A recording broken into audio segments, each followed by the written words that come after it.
Welcome to the second video in the series that I'm doing on emotional intelligence. Today we are going to break down the first of the three major models of emotional intelligence. This is the mixed model. This is the one that is the most widely used. It's the easiest one to understand, so this is the one I chose to start with. So what we'll have is a diagram of just what the mixed model is, and I'll just have a voiceover of what they are definition-wise, and then just my take on it and how it applies to leadership. So here are the 5 traits of the mixed model of emotional intelligence. Now, the mixed model was introduced by Daniel Goleman, and he was the guy that really kind of got emotional intelligence off the ground as far as a field of study. In his book that he wrote, he basically outlined what EI was, and he followed it up with a book in 1998 called What Makes a Leader. And these are the 5 things that he says equate to having emotional intelligence, or the things that you need to learn. So first, self-awareness. Now, self-awareness is the ability to know one's emotions, strengths, weaknesses, drives, values, and goals, and recognize their impact on others while using gut feelings to guide decisions. So gut feelings. Gut feelings can be something that people have some heartburn over because, what is a gut feeling? Where does it come from? I would say gut feelings are a result of your experience. And experience oftentimes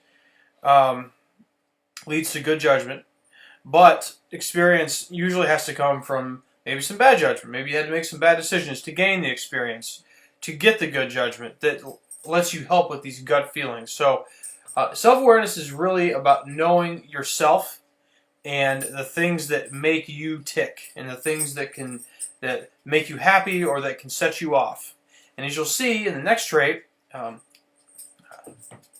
self-regulation, that involves controlling or redirecting one's disruptive emotions and impulses and adapting to changing circumstances. So you see that these are going to kind of build on each other. So self-awareness, I know what makes me tick, and I know what might make me upset or make me happy. Self-regulation, how do I control my emotions when I'm encountering something that maybe I don't like a lot? Okay, so leaders have to be able to do that. And I say that because think about the last time that maybe you came into work and your boss was just in a really bad mood. How'd that start your day off?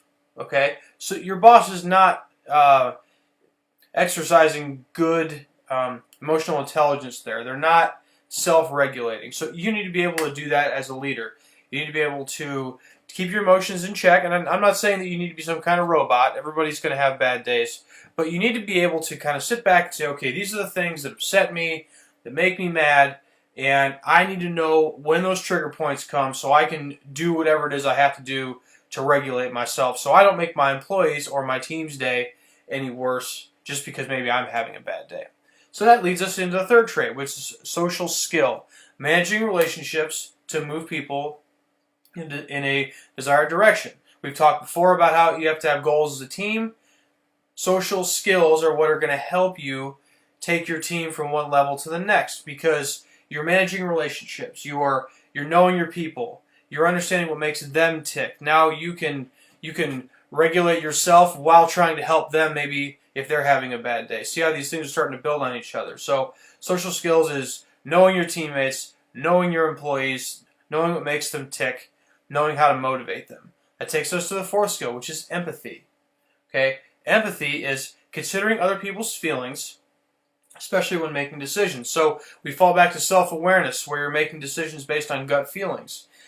You have to take other people's needs into consideration when you're making those decisions. Because if you're a leader, you're not a team of one. Okay? You're a team. You're not by yourself in this. Anything you do is going to have impacts on other people.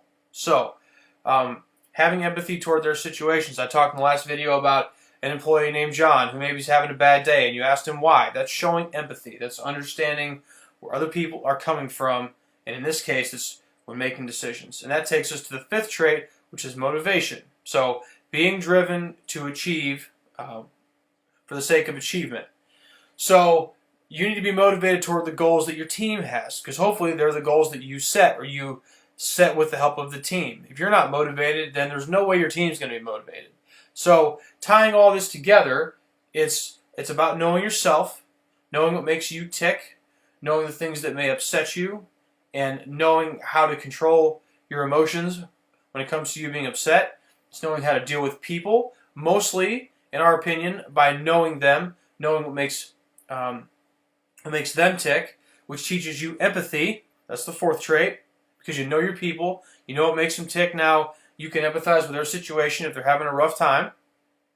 Motivation, get the team from where we are now to where we want to go. So you see how these 5 traits kind of build on each other. The mixed model is the easiest one to understand. That's why I started with this one, and it's the one that I like the best. I think it really encapsulates what emotional intelligence is as a whole, and it gives you 5 very, at least in my opinion, very tangible things for you to be able to look at. So those are the 5 traits of the mixed model of emotional intelligence. Next time we will talk about the ability model. That'll be next week. But in the meantime, if you have any questions about the mixed model or just emotional intelligence in general, feel free to ask them below. If you want to in a public forum, you can leave comments. We can certainly discuss this further. We're always open to anyone's opinion on these things. If you are more comfortable sending me an email or a Facebook message, or Ocho an email or a Facebook message, just go ahead and do that too. And we will see you next time.